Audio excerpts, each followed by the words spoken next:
And finally, if we're going to try and get this really humming and really sort of incorporate into who you are as an organization, we have to weave strengths into all the parts of your organization, all the programs you run, all the different things that you do, right? It's not going to be enough just to have it sort of living sort of sporadically throughout teams. It's got to be part of the onboarding process. It's got to be part of how you introduce your company to people.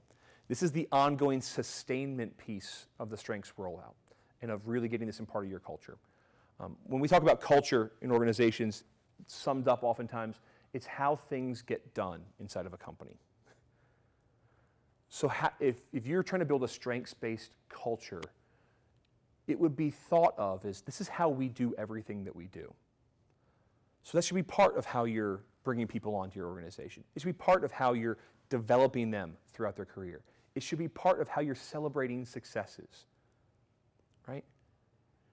It's amazing how powerful it can be the first time an organization shares a success story and they talk about the unique strengths that the individual employee at the company had that helped make that success happen.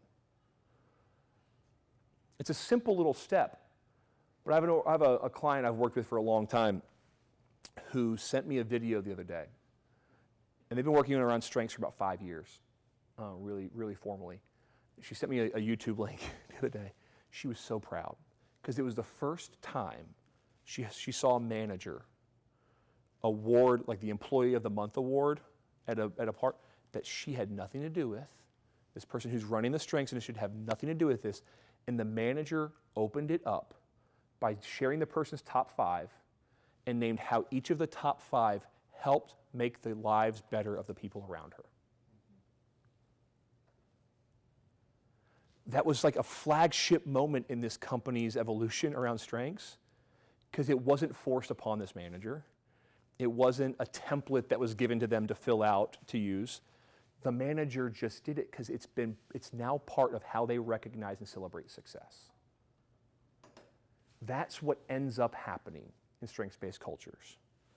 But you don't get there overnight. You don't just introduce a tool to somebody and put a link on the intranet and say, take your Clifton Strengths assessment when you want to, talk to somebody about it, and that starts happening. It takes intentional effort. It takes strategy, right? And it takes us thinking about how, as managers, as leaders, as employees, how do I bring my strengths to every aspect of my job?